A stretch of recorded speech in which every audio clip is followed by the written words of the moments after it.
Sabar, meninggalkan kemaksiatan di zaman sekarang tidak mudah. Berat.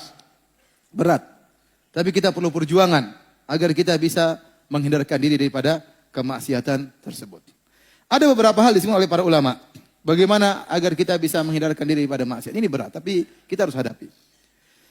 Bersabar dari kemaksiatan bisa ditempuh dengan 3 perkara. Pertama, karena takut kepada Allah. Yang kedua, karena malu kepada Allah. Dan yang ketiga, karena cinta kepada Allah. 3 ini.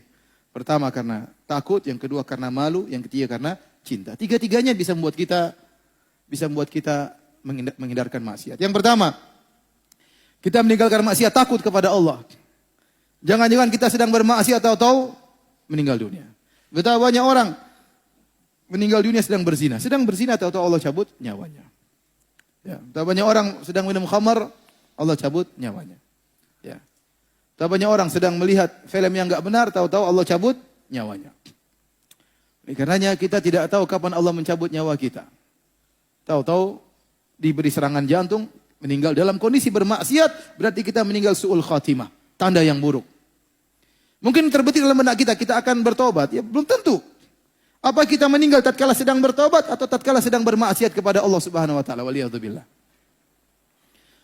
Nabi SAW Allah mengatakan, "Qul inni akhafu in asaitu rabbi adzaba yaumin azim." Katakanlah wahai Muhammad, "Inni akhafu in asaitu rabbi adzaba yaumin azim." Katakanlah wahai Muhammad, aku takut kepada Rabbku dengan azab yang pedih kalau aku bermaksiat kepada Allah Subhanahu wa taala.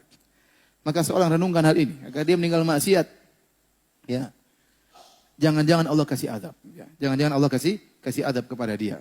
Allah cabut nyawanya tatkala dia sedang bermaksiat kepada Allah Subhanahu wa taala. Ini bisa membuat kita berhenti daripada kemaksiatan. Yang kedua, di antara hal yang bisa membantu kita untuk meninggalkan maksiat, malu kepada Allah Subhanahu wa taala. Allah telah berikan kita banyak kenikmatan. Tapi kita gunakan nikmat tersebut untuk membangkang perintah Allah Subhanahu wa taala. Makanya Nabi Yusuf alaihissalam waktu dia digoda oleh Zulaikha, dia berkata, ya, "Innahu Rabbi ahsana maswaya." Bagaimana saya mau menuruti engkau wahai Zulaikha? Rabbi ahsana maswaya. Kata sebagian tafsir mengatakan, Nabi Yusuf berkata, suamimu, tuanku, baik sama saya. Bagaimana saya mengkhianati istrinya? Atau maksud Nabi Yusuf, Allah baik sama saya, betapa banyak kenikmatan. Bagaimana saya membangkang Allah dengan berzina dengan engkau? Bukankah Allah berikan kita banyak kenikmatan? Alam naja'al lahu ainain. Bukankah kami telah menjadikan dia 2 mata? Kita gunakan bermaksiat kepada Allah Subhanahu wa taala. Wa lisana wa syafatain. Kami berikan dia lisan, bibir. Kemudian dia gunakan untuk bergibah, namimah dan yang lainnya. Ini nikmat yang Allah berikan. Ya. Malu kita. Ya. Allah sudah beri kita kesehatan. Kita diberikan istri, diberikan anak. Yang wanita diberikan suami, diberikan banyak kenikmatan. Terus kita gunakan bermaksiat kepada Allah. Oleh karenanya di antara kita meninggalkan maksiat, kita malu kepada Allah Subhanahu wa taala. Makanya kalau kita ingin agar nikmat kita terjaga, hendaknya kita meninggalkan maksiat. Kata seorang penyair, "Idza kunta fi ni'matin far'aha, fa inna dzunuba ya tudhibun ni'am." Ya. Jika engkau dalam kenikmatan maka jagalah. Sungguhnya dosa-dosa itu bisa menghilangkan apa? Kenikmatan. Ya.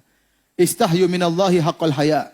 Kata Nabi SAW, malulah kepada Allah dengan sebenar-benarnya malu. Latih diri kita malu kepada Allah Subhanahu wa taala. Malu ya Allah.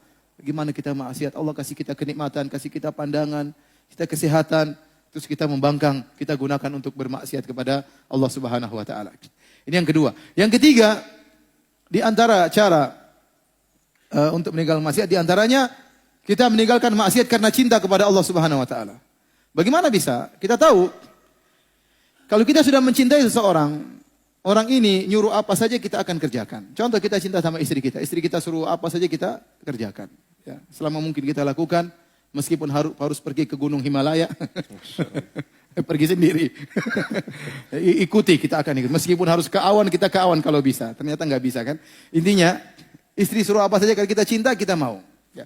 Istri ngelarang ini, meskipun kita suka, daripada istri saya marah, enggak lah. Saya enggak ingin istri saya marah. Kenapa? Karena cinta kepada istri. Nah demikian kalau kita cinta kepada Allah, Allah tidak suka kita begini, jangan kita kerjakan. Buktinya Anda mencintai Allah, Anda melakukan apapun yang diperintahkan oleh Allah. Kalau Anda ingin, bukti bahwasanya Anda cinta kepada Allah. Dan kalau Anda ingin, Allah tetap mencintai Anda. Setiap kita bermaksiat, kita menghilangkan kecintaan Allah dari diri kita. Semakin kita bermaksiat, semakin kita jauh dari Allah Subhanahu wa taala. Kita tidak ingin jauh dari Allah. Musibah kalau kita jauh dari Allah Subhanahu wa taala. Betapa banyak orang ngaku-ngaku cinta kepada Allah namun tidak terbukti. Malah sebaliknya dia bermaksiat kepada Allah Subhanahu wa taala. Itu bukti bahwa dia tidak cinta kepada Allah Subhanahu wa taala. Karena kelaziman dari orang cinta kepada Allah bahwasanya apa yang diperintahkan oleh Allah dia kerjakan, apa yang dilarang oleh Allah akan dia tinggalkan.